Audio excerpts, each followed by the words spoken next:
Director of Emory Debate, Melissa Maxey-Wade. Thank you.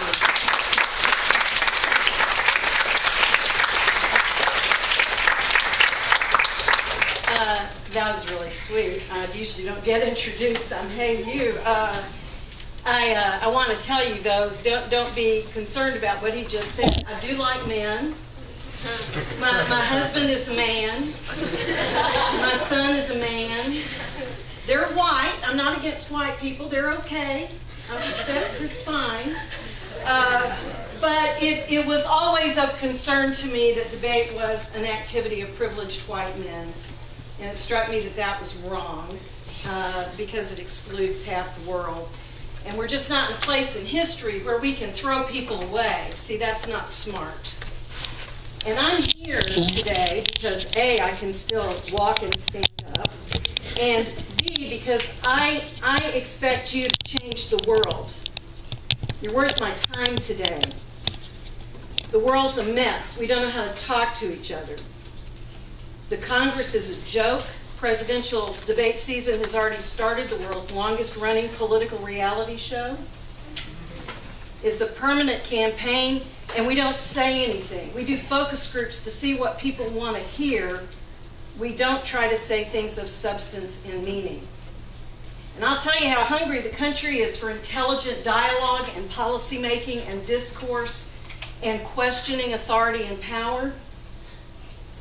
They are so at this stage ready that we're doing public debates on the Emory campus around difficult topics. We have the Israeli student group debating the Palestinian student group. And we've had over 500 people come to these debates because people are hungry for this. So my charge to you is, this is debate camp, learn your stuff, go win trophies and glory. But at the end of the day, I expect you to change the world that my children and grandchildren live in. So I take this really seriously. And so on that note, we're going to learn about cross-examination today. And Stephen set me up beautifully, and I will tell you that I love it. I love it. I've studied it for decades. I've judged 917 years of high school and college debates. And I will tell you that even folks who are on the bench, who are judges, say that, and especially Judge Younger, my favorite, he's probably the nation's, he died about 10 years ago, but he was one of the nation's leading experts in cross-examination. He said in 30 years on the bench, he was on the New York Supreme Court, he only heard about 5 trial attorneys who were any good in cross-examination. And in 917 years of debate, I'll go better with you people, because you're smarter than attorneys. I believe that. Produced a lot of them. The Urban Debate League was penance for all the lawyers I produced in the world. But I will tell you that there are maybe 10 college debaters that I thought really knew how to use cross-examination strategically. Stephen was dead on the money. The more questions you ask, the more they will crumble. The more opportunity to mess up. We have insecurity about our own knowledge and understanding of our arguments, and we assume that they know everything and they are right. The truth is nobody knows. Take advantage of that. And I'm even going to tell you how to take notes. I don't trust you, and I don't have a handout because I don't do all this stuff.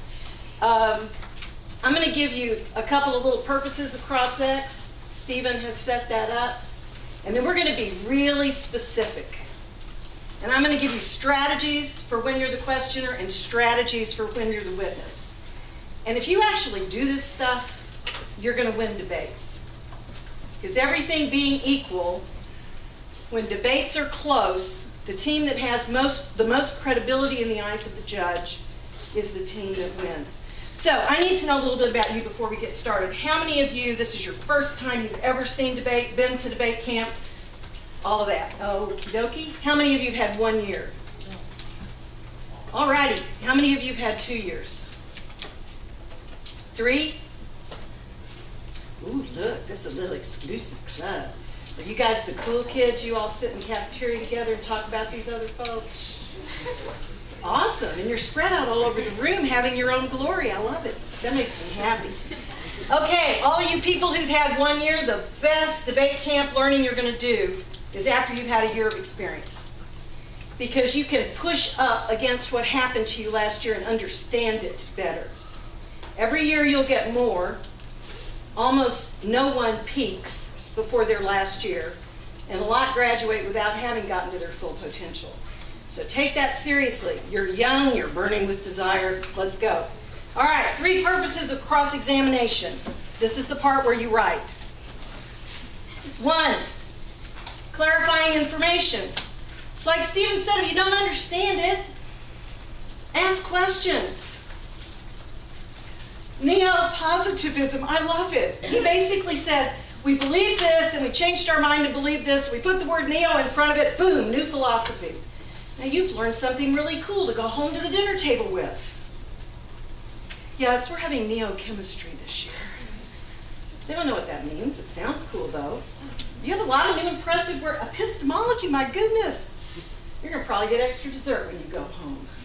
But a lot of these words you haven't heard before and you don't know what they mean. If somebody stands up and does that to you, you participate if you don't ask questions. And if you think you know what it means, they may have a different idea about that, and it may be that they don't know what they're talking about. Ask questions, clarify information. 2nd purpose, corollary to this, my personal favorite, discovery of the witness's knowledge. Do they know what they're talking about?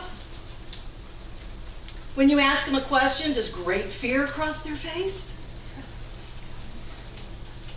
Do they not know how to pronounce words? This is usually a tip. So you are figuring out what this person knows and whether they can defend their position. That is an important thing if you're trying to build credibility in the debate.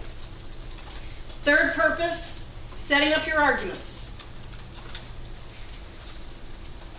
You want to get them on record sometimes. You want to ask them questions that get you to links or get you to turns or set up arguments that you have planned in advance, which means that you practice cross-examination question writing. You think about it in advance. It is as much a preparation strategy as putting together 2 AC blocks. All right, simple. Suggestions for the questioner. Let's start here. The questioner is in control. They get to ask the questions. They are not going to say something stupid in answer to a question. They are in control. They have the stronger spot in a cross-examination. Suggestion number 1, if you don't hear anything else I say today, please hear this. Don't go into cross-ex with the goal of forcing your opponent to give up. Don't go into it with the goal of forcing your opponent to give up. Now let's just go here. You people are all egomaniacs. It's not a bad thing. It drives you to the library and research. You're all dutifully taking notes. Nobody's sleeping yet. Nobody's touching anybody inappropriate. It's only the 3rd day of camp. I like lecturing early because I don't have to deal with love at the debate camp. Anyway, so here's the deal. You're nerds. You're geeks. So am I. So's Stephen. So's Jason. So's Molly. We like our brain. You're not at camp with a kayak and a whittle knife. You're not building fires in the woods because your parents parked you away so they could have a couple of weeks without you. You're at debate camp. You're crazy people. And let me tell you something about us, because I am you, you are me. What is broken in us is that we think that we're smart enough to compete in intellectual gymnastics at the Olympic level. And to us, that means that when we stand up and face an opponent, we want to ask a series of questions so powerful, so devastating, so magnificent, that our opponent just goes, oh no, and just falls into a quivering mass of jello on the floor and goes, I can't deal with this. Your intellectual superiority is crushing. I need therapy now. I'm going to go talk to a counselor. I'm sure I'll feel better about myself. You win. Okay, so here's the problem with that. First of all, you're debating against other egomaniacs. They're not going to do that. They'll make stuff up before they'll give up. Secondly, if your little dream comes true, inadvertently, it is not going to end the way you think it's going to end. And I say this really thoughtfully because this might have happened to me in high school. And when I was a senior, some beginner coach put a freshie in the advanced division. All I did was ask a question. I didn't come up and discuss, his DNA or his parenting or anything. I just asked a question. Kid burst into tears. You're standing there and, this person is crying and you're just like, oh, hey, that's all I have. I'm going to go sit down now. You just go collect your, and you look like a big old jerk. So even if you get your secret dream, it doesn't go well. Okay, so get that out of your head. It's always going to be there. But you've got to control it, push it down. Don't let it take over. Number 2, ask questions, don't make speeches. Wow, Melissa, this is rocket science. I'm the questioner. Of course I ask questions. No, you people can't help yourself. You ask the question, they answer the question, and you go, yeah, but what about these other sources I have? And then you start making a speech. And that is dumb. It's dumb because it wastes time to ask questions, which Stephen has already told you is going to expose the fact that they're going blah, blah, blah, blah, blah, and saying nothing. Ask questions. Take advantage of it. Don't make speeches. Number 3, know when to stop. Know when to stop.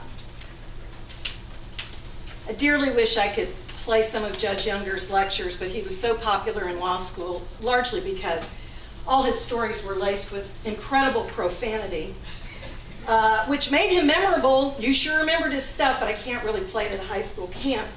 But I'm going to clean one of his examples up a bit to give you how this works in a credibility setting. All right, let's make the debate analogous to a trial. I'm the defense attorney. Predominant prosecution witness is on the stand. I'm asking questions, and then I'm going to use the information in front of a jury to try to help my client out. So, it goes something like this. What time of day did the accident occur? It was a little after midnight, I think. Okay. And you saw it. Oh yeah, I did. Okay. Where were you physically located? How far away from the incident? I think about a mile, maybe a little over that. All right, I can't help but notice that your glasses look like magnifying glasses.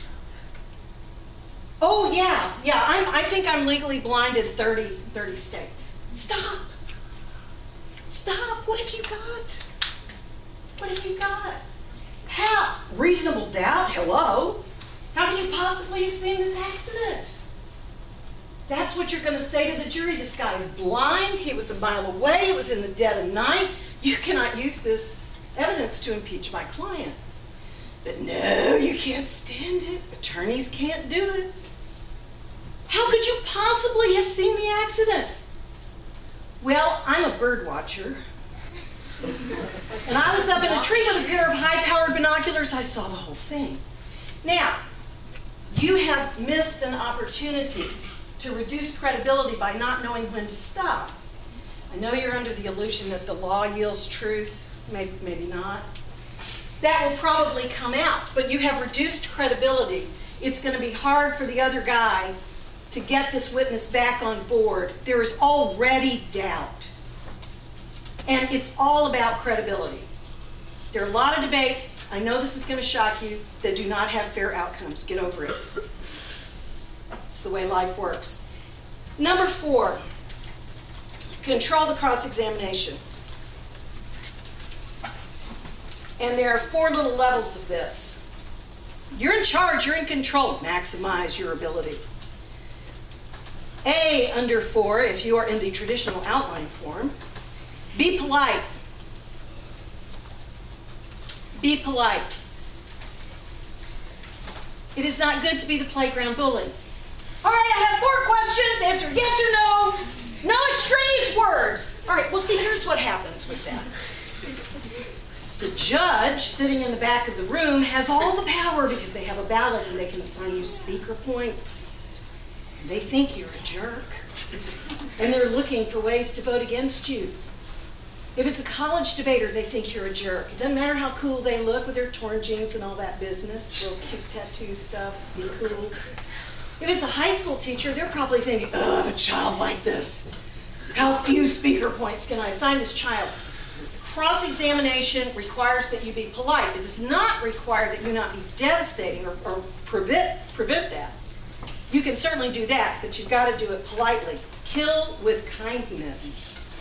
Much more strategic. All right, little B under this. Stop chatty Charlie. Stop chatty Charlie. You ask a question.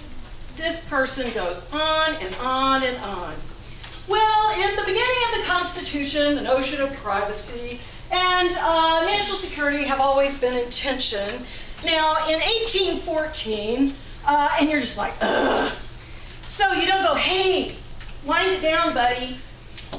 That's really it. I'm done. Do it sweetly. Oh, thank you. Your answer is sufficient. I need to ask another question. See how sweet you're being? You're just giving the judge cavities.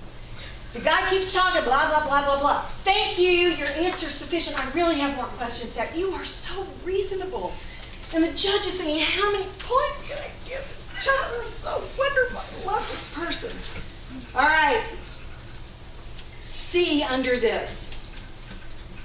Control the physical space. Control the physical space. And I want you, green shirt. Here, I need a prop.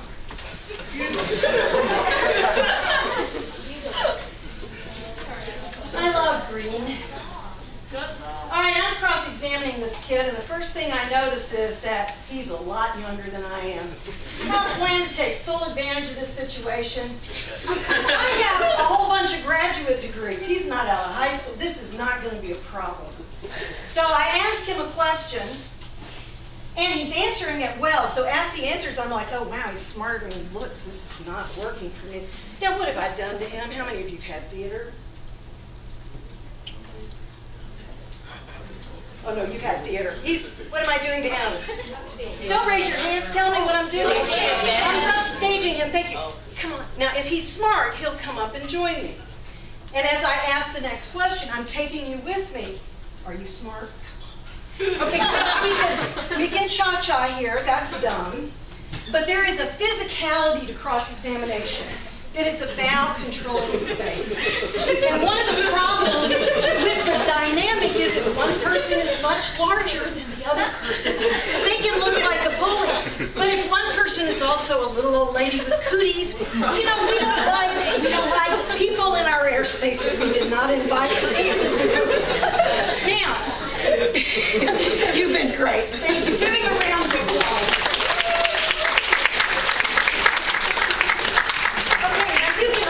Run somebody into a table. That is not a good idea.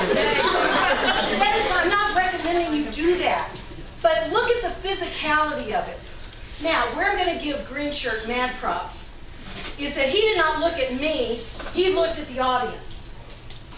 In polite conversation, people look at each other. If I'm asking you questions and I'm staring at the judge and you're staring at me, it looks dumb. You're supposed to persuade the judge, make eye contact with the judge. And what should he have done when I started moving up on him? Suck it up and stand still. Make me look like a bully because I am pushing you. All right, there is a physicality to it. Some of you are really mature. You're taller, you look older, and whatever. Some of you, I promise you, puberty's coming. It is inevitable. And so for right now, you got that cute thing going for you. Use it. If you are taller, larger, whatever, and you are cross-examining somebody smaller, you have to be very respectful of space because there's a physical dynamic that operates, that communicates at a nonverbal level, and you need to respect that. Okay, we're still controlling. This is what? A, B, C, what am I on? D.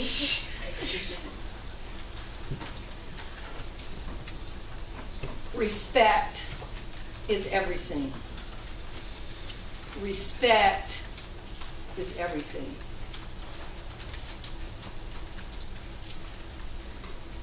I've been working and lecturing at this camp for 900 of my 917 years. And this audience was largely white and male the first 20 years I was director. I love what I'm seeing in here. I've loved the last 10 years. I like the diversity. The first time I looked out at a room and thought it was close to half women, I thought I was going to die with joy. When it got to the place where it was half women and half people of color, it was like what I think all debate should be. And that said, we have problems having conversations across difference. If you turn on the TV, it's Ferguson, it's Baltimore, it's McKinney, Texas. And cell phones are allowing us to document what people have known for 50 years. We live in a difficult society. Debate is a great place to have that conversation. Most of us do it poorly. So the example I'm going to use about respect, because it operates in debates all the time, is about gender. If we can't talk across male and female lines, how the heck are we supposed to talk across race and ethnicity and religion? We are always offending somebody. How do we learn true respect?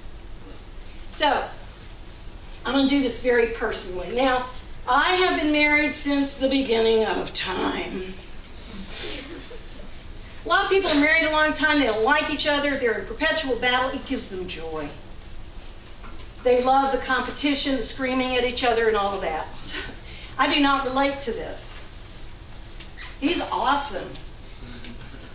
I mean, seriously, he's my best friend. He's a great dad. His favorite toy was the toy store, still is. Our children are grown. They're okay with that. Toys at Christmas is okay. And we don't fight like most people. We get mad at each other. There are many times I wanted to throw him off a building, but we're debate people, so we sort of talk it out. We're those people. And so, for the most part, we just haven't had a lot of conflict. First 5 years we were married, you can about put it on a calendar that in January I'm going to fall apart. We run one of the largest high school tournaments in the country. I take it very seriously. It just had its 60th anniversary. I was not there for all of them, but it's a big deal. There are 1,500 people. They come from all over the country. We have wait lists, and it takes a full year to put that thing on. And sometime in January, I start obsessively watching the Weather Channel, and I worry about ice storms and all kinds of stuff. So inevitably, I'm going to come home one night and go, oh, and this is the first 5 years, so I'm married. I said, oh, the rooms are down, the trophy ornaments, and the weather, this is the ice storm, and I don't want it. He'd go, oh, well, hey, you can fix that.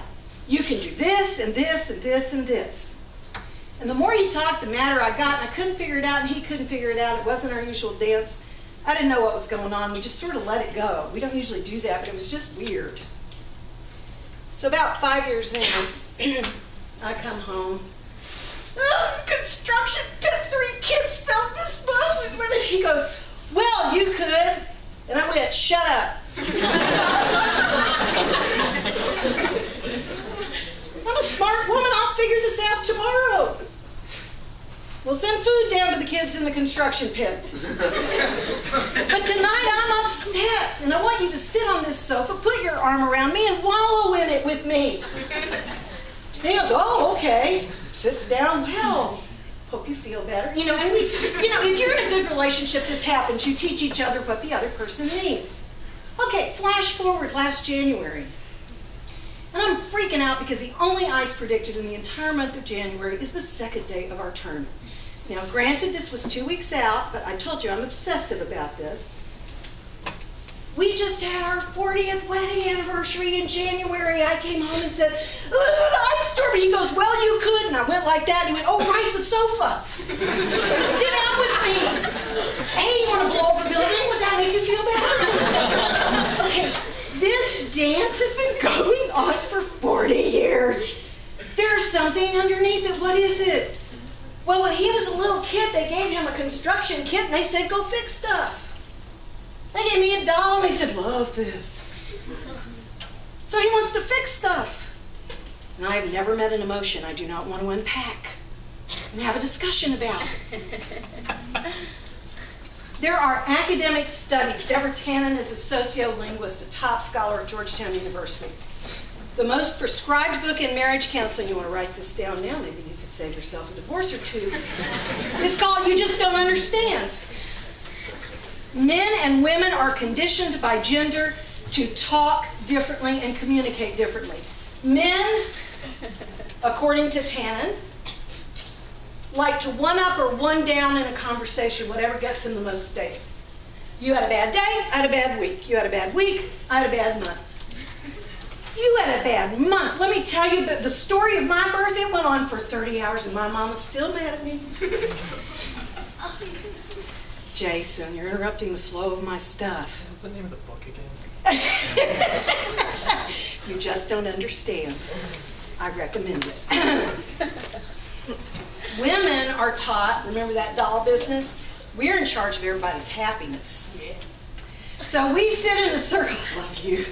We sit in a circle with our knees touching and we're not leaving until everybody's happy. Because our job is happiness. Now this is just not right, ladies. We get just as mad as everybody else. But we got some blasted assignment to make everybody happy. And if you go in the boy aisle and the girl aisle, why does that still exist in 2015 in toy stores? The girl aisle is all pink. And it's got little dolls. And it's got these little vacuum cleaner things. What, it's rocket science to turn a vacuum cleaner on and only women can do it?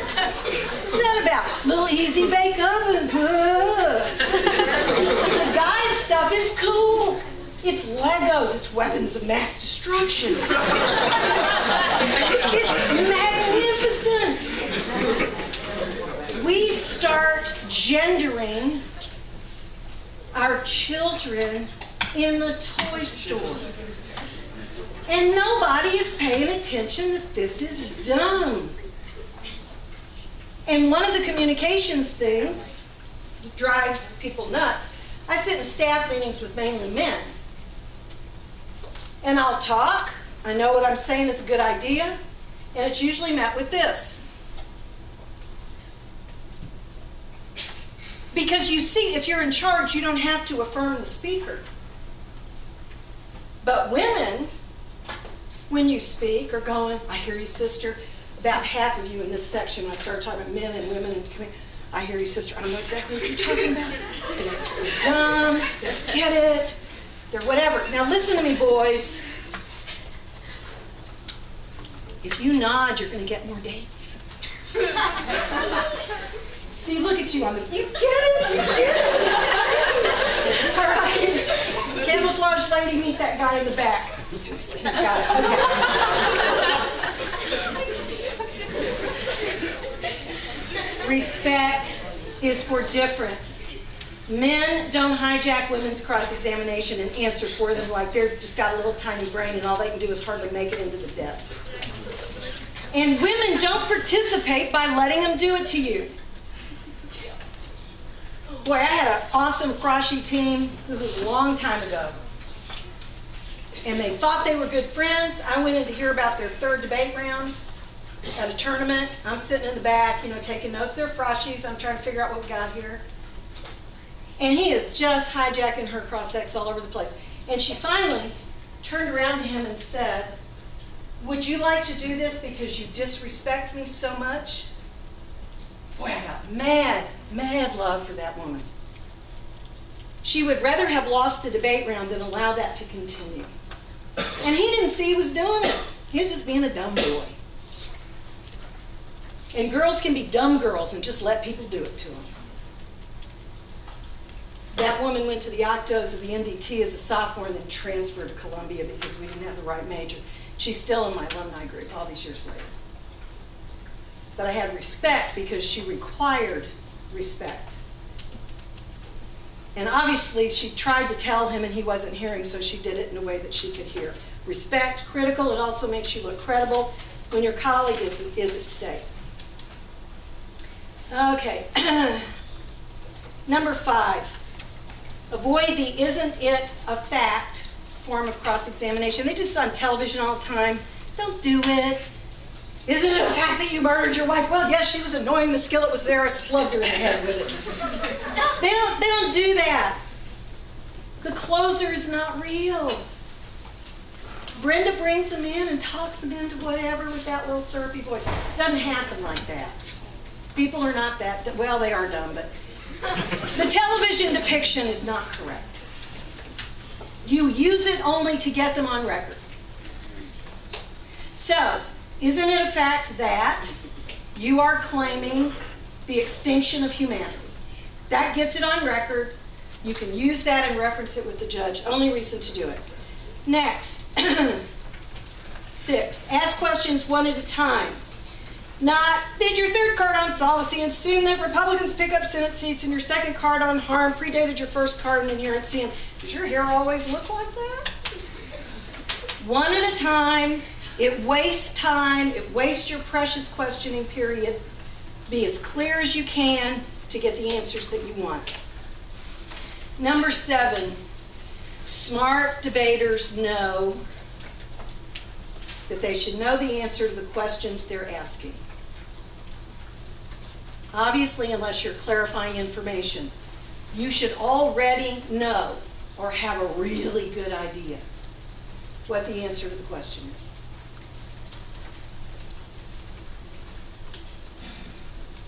You're in control. You're in charge. It is to your advantage. If you know what you're doing, you need something?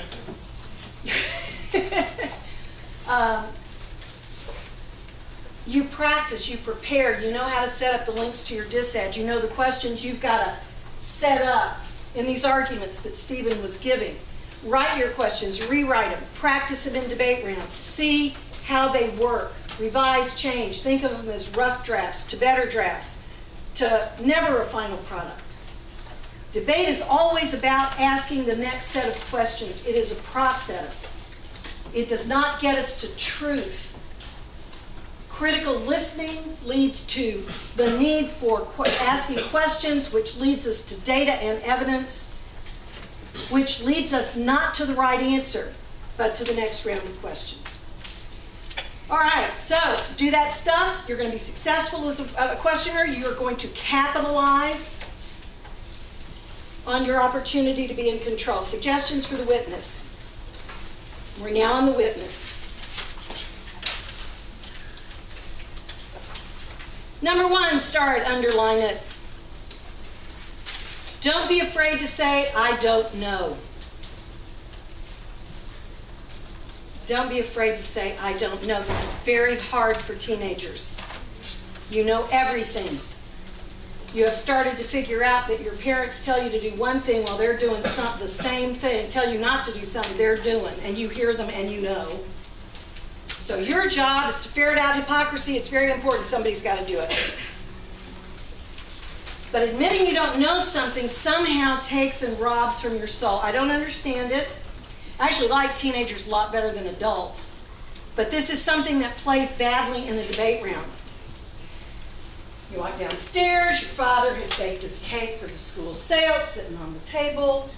Looks so good you can't help yourself. 2 inches of chocolate frosting. You whack your hand into that cake, you put it in your mouth, you hear your dad coming down the hall and he startles you and you go like this. A big chocolate handprint on your white t-shirt, crumbs falling out of your mouth, destroyed cake. He comes in, what have you done? I don't know. It wasn't me. It was my brother, Ferd. He came in and shoved my hand in his cake. And then he ran out the door. I think you should punish him. I think we should be in a lot of trouble. Okay, let's practice this. I don't know. I don't know. With feeling. I don't know. I don't know. See, that didn't hurt. Nothing fell off. Right? Remember what Stephen said. Your opponent doesn't always know what they're asking. The questioner should know the answer to the question they're asking you. If you don't know, be charming. Say, I don't know, but I'll be glad to look it up. Myron over here, my partner, will be trying to get up an answer. If you start making stuff up, you're going to get busted. They probably know the answer to the question. Judge is going to think you're a liar. Zero credibility. Boom, you lose. I don't know also makes you look refreshingly honest. And the high school teacher in the back of the room is going, wow, I wish my kid was like that. How many points can I give this kid? Just for saying they don't know. Gosh, it pays in dividends. Number 2, look at the audience and be polite. Now, Green Shirt did this. He looked at the audience. He didn't look at me. I know I'm scary, but I'm giving him credit for this. Look at the audience. You're persuading the judge. They have the power. They have the ballot. Number 3, answer questions in a straightforward manner. Look honest. Even if you're not, you can pretend, okay? Answer in a straightforward manner. Don't do that chatty Charlie business. Everybody knows when you're not answering the question. Okay, all the Republicans are rolling out why they should be president. A couple of brave Democrats are challenging Hillary. My personal favorite is Lincoln Chafee running on the metric system. So that we'll be like everybody else in the world. It's a comedy show.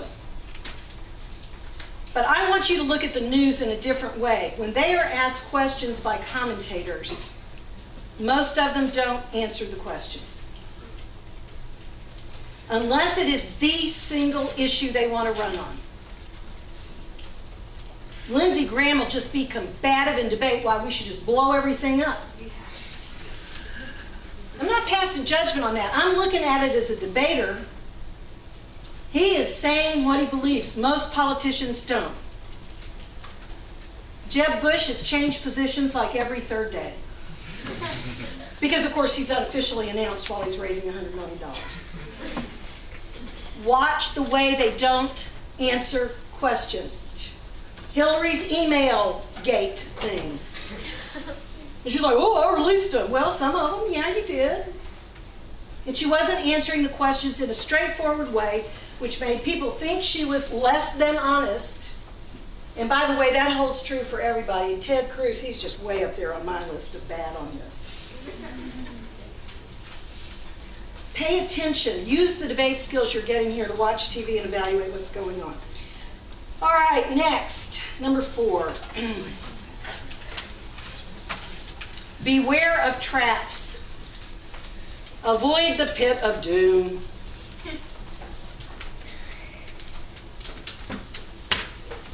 Questioner asks you a whole bunch of questions leading you in a direction, and you think you know where they're going. And you're anticipating that argument, and you answer and answer and answer, and then after you've answered, you find out you've set up a link to a completely different disadvantage. Because you went with the first thing in your head. Any series of questions setting up an argument can go 1, 2, or 3 different directions. If you don't anticipate all of them, your opponent will push you into the pit of doom with those children in the construction pit from the Barkley Forum for High Schools. Number 5. Don't ask questions of the questioner. Another rocket science thing, Melissa. I'm the witness, I'm supposed to answer. Yeah, but you tend to ask. They ask you a question, and you go, well, but what about when you said this? And what about that piece of evidence? And how does that work? You reverse roles. The questioner will ultimately figure it out, look wounded and whatever. And it's not helpful. It makes you look like you're doing it on purpose. Usually it doesn't happen that way. It's more organic. But try not to do it. And by the way, it's going to happen to you at this tournament or however in your practice debates. It's going to happen. Watch it. Call each other out on it. Answer the questions. Resist the urge to let your partner answer for you. And partners, resist the urge to answer for them. When you jump in and correct your partner who's mid-answer, it makes you look like this person is an idiot you got stuck with, and you're letting the judge know how inferior they are compared to you.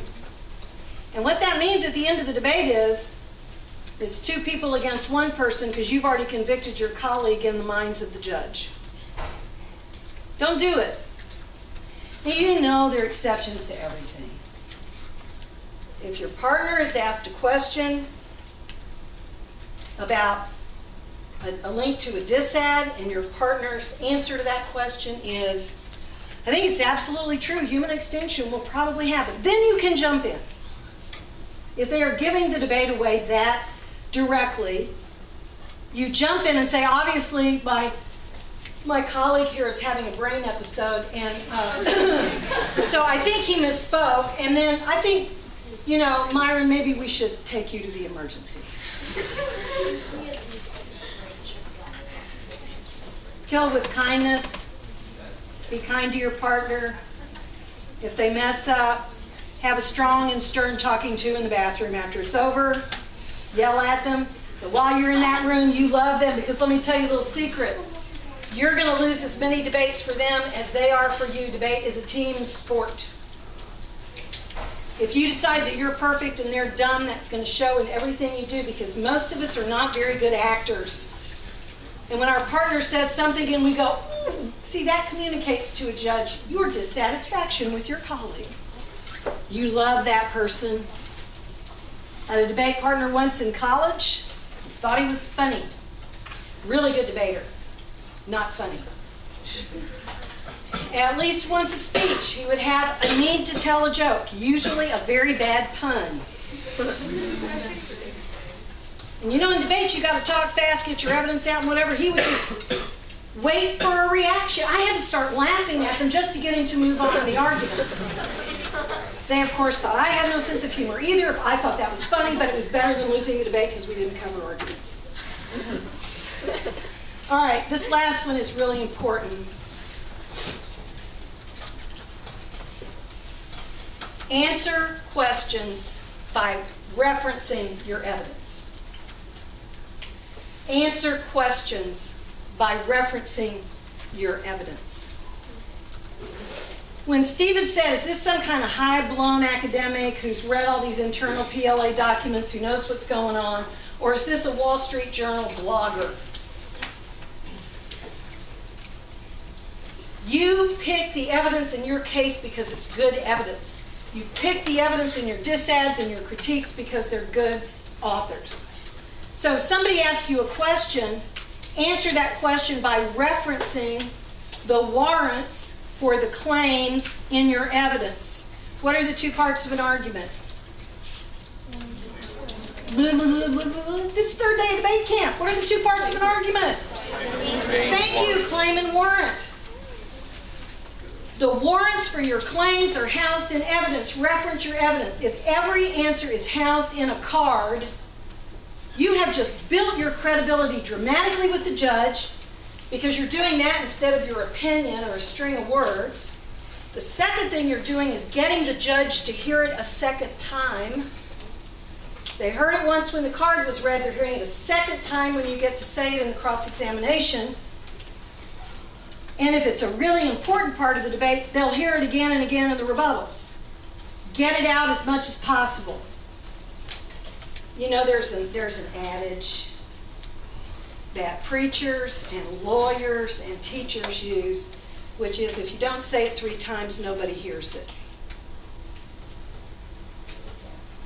Got to say it 3 times. You want the judge to know it. Why is that? Because lectures are the poorest form of transmitting information ever.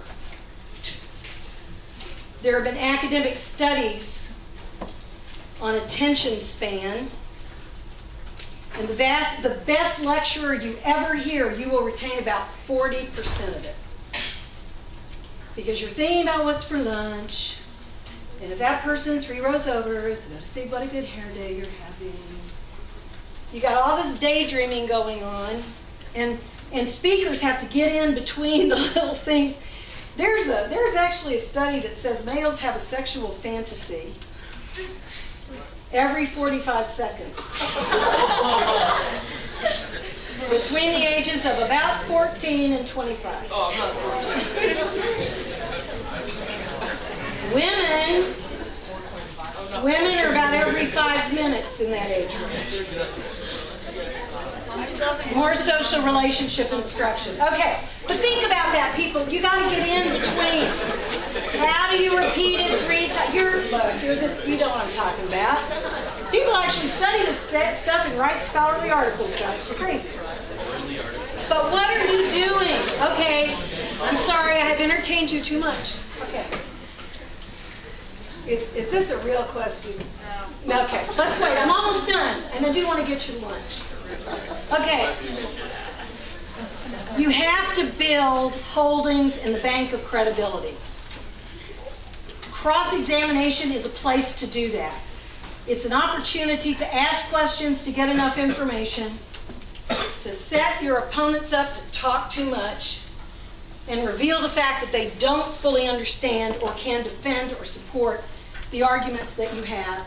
It's an opportunity to love your partner and get that out to the judge so they understand that you're working as a team and you love this person. It's an opportunity to be real instead of in a speech when you talk real fast and get a bunch of stuff out. It's an opportunity to display your personality. It is a good thing to smile. I understand a lot of you have braces and it hurts, but you know what? The notion that the only people in the world who are smart are grim, smile, be pleasant. Judges like that. You'll be more popular with your peers. I want to leave you with one thing, which is Melissa's magic debate sentence. X is true because Y, therefore Z. X is true because Y, therefore Z. X is the claim. What is Y? The warrant. What is Z? Impact. Thank you. The vast majority of you for the first half of the season are going to get X is true because Y. By golly, we burn claim and warrant into your brains like a drill. But it's so hard to get therefore Z. Why does this argument matter to the outcome of the round? The best debaters I ever hear are those who know how to do therefore Z for virtually every sentence that comes out of their mouth. They justify every minute of their speaking time by giving me a reason why it's important that I listen to it and that they say it. And if you will get the therefore Z part of this with the same intensity that you embrace the X is true because Y part of it, you're going to be a better debater. Okay, what kind of questions do you have? I only had to cut out a third of my funny stories because Stephen hijacked one. You have questions, or are you ready to go? Do you have a strategy to create better questions during actual speeches? Think? I don't understand. You're going to prepare as much as possible. When they say something odd, you're going to make a notation of that. And prep time can be used for cross-ex if you need to explore that a bit. If you're the questioner, you don't know the answer, it could be dangerous ground. If you're the witness, you need to really think about it, because it could be part of a pit of doom. And it doesn't hurt to consult your colleague. Did he just say what I think he said? Not bad. Anybody else? Yes, sir. Loud and proud. Loud and proud. Yes. What if you have an opponent that makes an argument that you didn't expect? How do you, Shh. See, I can't hear. I'm old lady, bad hearing, big hair. Start again. What if you face an opponent that uses an argument you didn't expect? How do you work to that in cross-examination? Ask a bunch of questions about it. Because if you didn't expect it and you are doing all the preparation I know you're going to be doing this next couple of weeks and in the future, they may not know it either. Some people run trick cases, new cases, nobody's heard of it, this is a spin on the topic. Half the time those are not topical, so listen for that. But also just ask a bunch of questions. And this is a very good strategy. Even if you don't get that much out of, in terms of admissions or something, you are messing them up because you're asking questions like you know what you're talking about. You're finding out what the argument is so you can decide if you've got anything that you can answer, or how does this turn your strategy that you had originally planned because this was unexpected. Do I now need to get rid of a dissat or a particular counter plan or a critique position, or do I need to just jettison everything and go for topicality? Because it's my only prayer. This case is so good. Does judge flow the concepts? It's up to the judge. Some judges do, some judges don't. If there's a good admission, they will. Some people have a separate piece of paper. There's as many answers to that question as there are judges. So what if more opponent make like a misleading explanation for us? Like how we just mess it up and but the judge doesn't flow the process? Then you have to remind them and tell them, because judges need to hear it 3 times, remember? Yes, ma'am. What do you do? Shh. These people know they can go to lunch and they have burning questions. And these burning questions might be things you need in the tournament because they're going to use them against you. Stripey shirt. What do you know if the opponents make up an answer and you can tell that they made it up just to answer the question? Are you telepathic? No. How do you know they made it up? Because you know the answer and you're just saying it. Okay, so there are 2 ways to deal with this. One is to stand up and go, liar, liar, pants on fire. That is not a good strategy. A better way to do it would be to say, I think my opponent misspoke because I have this piece of evidence that says this. So they didn't understand. You're killing with kindness. You're giving them the benefit of the doubt for a brain episode. And you look so sweet, you probably get 30 points for that. Good question. Yes, sir. What's X, Y, and Z? I know X is credit, but what's Y? Y is warrant for the claim, the reasons why the claim is true. And Z is the impact of the argument. Why does it matter to the overall outcome of the debate round? Why is it a reason why the negative should win or a reason why the affirmative should win? Y'all have been awesome.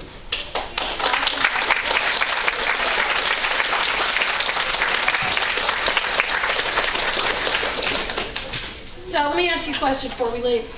Are your lab leaders any good? Yay. How's the food? Wow. Usually it's how's the dorm? Wow, I've never had this. Awesome. Now I'm going to go fuss all over the staff and the dorm people and say how wonderful they are.